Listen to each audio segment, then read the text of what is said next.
अस्सलाम वालेकुम स्टूडेंट्स हम पहला चैप्टर स्टार्ट करने जा रहे हैं फर्स्ट ईयर बायोलॉजी का from Sindh text book board Jamshoro.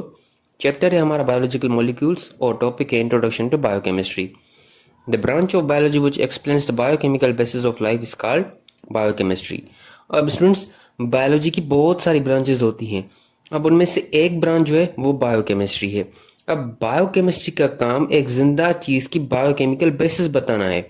अब बायोकेमिकल बेसिस का मतलब है बायोकेमिकल रिएक्शंस। हमारी बॉडी में बहुत सारे बायोकेमिकल रिएक्शंस होते हैं, जैसे कि हम और आप जो कुछ खाते हैं हमारी बॉडी उससे एनर्जी बनाती है, ये भी एक बायोकेमिकल रिएक्शन है। हमारे डीएनए से मैसेंजर आरएनए बनता है, फिर मैसेंजर आरएनए से प्रोटीन्स बनते हैं, ये भी एक बायोकेमिकल रिएक्शन है। एंजाइम्स हमारी बॉडी में रिएक्शन की कैटालाइसिस करते हैं, यानी कि उनको स्पीड अप करते हैं, ये भी एक बायोकेमिकल रिएक्शन है। It is one of the most important branch of biology due to some reasons given below.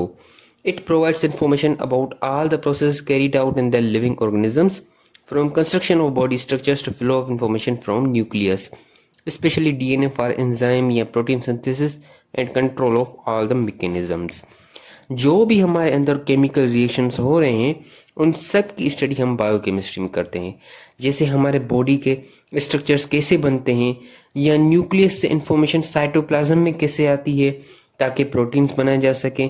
Students ये सारे प्रोसेस आगे चलकर हम डिटेल में पढ़ेंगे, अभी सिर्फ ओवरव्यू दिया जा रहा है आपको। It provides information about abnormal mechanisms which lead to diseases. It ultimately door opens to the development of medicines and medical equipment to elucidate these abnormalities. ये हमें बता दी है कि कौन से मैकेनिज्म्स यानी कि रिएक्शंस गलत हो रहे हैं हमारी बॉडी में जो डिजीज काज कर रहे हैं। अब अगर हमें ये पता चल जाएगा कि कौन से रिएक्शंस गलत हो रहे हैं तो हम उसके लिए मेडिसिन बना सकते हैं ताकि हम उसको सही कर सकें और गलत रिएक्शंस को हम खत्म कर सकें। The recent concept and technologies of biochemistry enabled us to investigate and understand most fundamental and challenging problems of biology and medicine. How does cells find each other to form complex organ? यानी कि जो अभी advance concepts हैं biochemistry के, उन्होंने हमें biology की बहुत सारे सवालात के जवाब दिए हैं। जैसे कि आपने सुना होगा सेल्स मिलकर टिश्यू बनाते हैं, टिश्यू मिलकर ऑर्गन, और ऑर्गन मिलकर ऑर्गन सिस्टम मिलकर ऑर्गेनिज्म।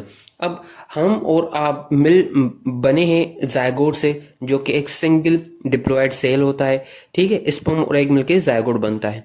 अब उस जायगोट में बहुत सारी माइटोसिस होती हैं, तो बहुत सारे सेल्स बन जाते हैं।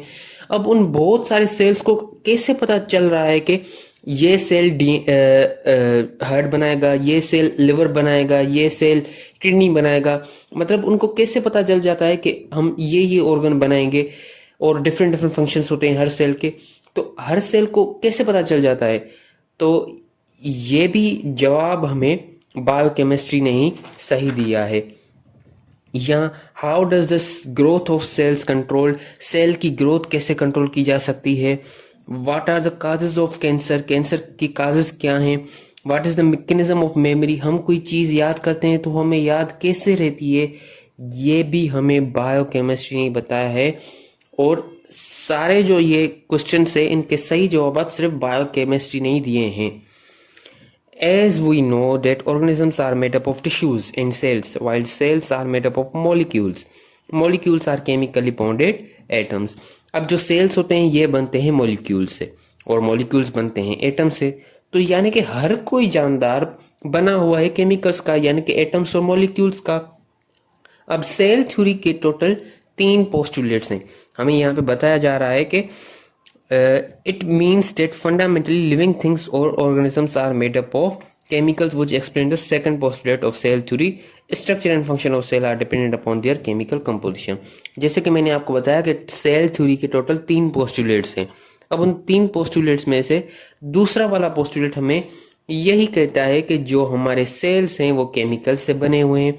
इसका मतलब एक सेल का स्ट्रक्चर और उसका फंक्शन, यानी कि वो किडनी का है, कि वो लिवर का है, कि वो हार्ट का है, वो उसके केमिकल कंपोजिशन पे डिपेंड करता है students. Therefore, it is necessary to study the chemical composition of cell and reactions which carry down in these cells to understand the different structure and metabolism of an organism. तो इस वजह से हमें cell की composition देखनी पड़ेगी कि वो उसमें कौन कौन से केमिकल्स है, जो कि इंशाल्लाह हम कल देखेंगे, ताकि हम एक ऑर्गेनिज्म की जान सकें कि उसमें कैसे डिफरेंट स्ट्रक्चर्स बनते हैं उसमें, या उसमें कौन कौन से डिफरेंट बायोकेमिकल रिएक्शंस हो रहे हैं। Thank you.